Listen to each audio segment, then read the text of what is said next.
MDH biryani મસાલા, પારંપરિક બિરયાનીનો અસલી સ્વાદ. असली मसाले साच साच MDH અમદાવાદમાં નિવૃત્ત આઈએએસ પ્રદીપ શર્માની હવે મુશ્કેલી વધી છે. ભુજમાં કંપનીને ગેરકાયદે જમીન ફાળવવાનો જે કેસ હતો તેમાં હવે અમદાવાદના વિશેષ ઈડી કોર્ટે પ્રદીપ શર્માને દોષી ઠેરવ્યા.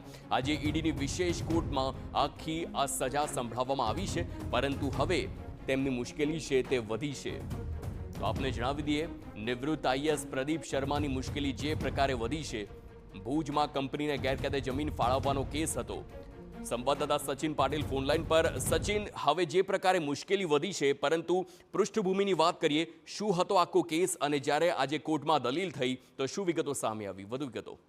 હાર્દિક, જે પ્રકારે ઈડી જે છે આ મામલાની તપાસ કરી રહી હતી, ભુજમાં જે કંપનીને ગેરકાયદેસર જમીન ફાળવણી કરવામાં આવી હતી એ મામલામાં, ત્યારે જે ટ્રાયલ છે ટ્રાયલ ચાલી રહી હતી અને જેમાં કોર્ટે આજે નક્કી કર્યું છે કે જે આરોપી છે પ્રદીપ શર્મા, પૂર્વ નિવૃત્ત આઈએએસ પ્રદીપ શર્મા, ત્યારે એમને કોર્ટે દોષી જાહેર કર્યા છે. આ સમગ્ર જે પ્રોસેસ છે, પ્રોસેસમાં કોર્ટ કાર્યવાહી દરમિયાન હવે જે વિષય રહી જાય છે એ સજાના એલાનનો વિષય રહી જાય છે કે એમને કેટલી સજા સંભળાવવી.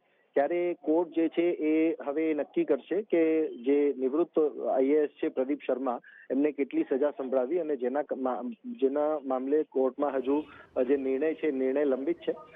એટલે આજ સાંજ સુધીમાં જ કોર્ટ આ મામલે જે સજા છે એ સજા સંભળાવી શકે છે. ઈડીની વિશેષ જે અદાલત છે એ અદાલતમાં મામલો ચાલી રહ્યો છે અને કોર્ટ જે છે એ નક્કી કરશે થોડી વારમાં કે નિવૃત્ત આઈએએસ પ્રદીપ શર્મા છે એમને કેટલી સજાનું એલાન કરવું. જે દલીલો બંને તરફથી રજૂ કરવામાં આવી છે એ દલીલોના આધારે કોર્ટ જે છે એ બંને દલીલોમાંથી જે આર્ગ્યુમેન્ટ થઈ છે એમાં મેરિટ્સના આધાર ઉપર જે દલીલોને ગ્રાહ્ય રાખશે એના આધારે કોર્ટ સજાનું એલાન કરશે. બિલકુલ, આભાર સચિન સમગ્ર માહિતી બદલ.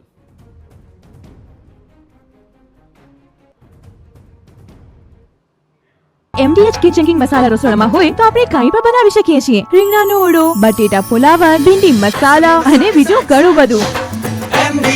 MDH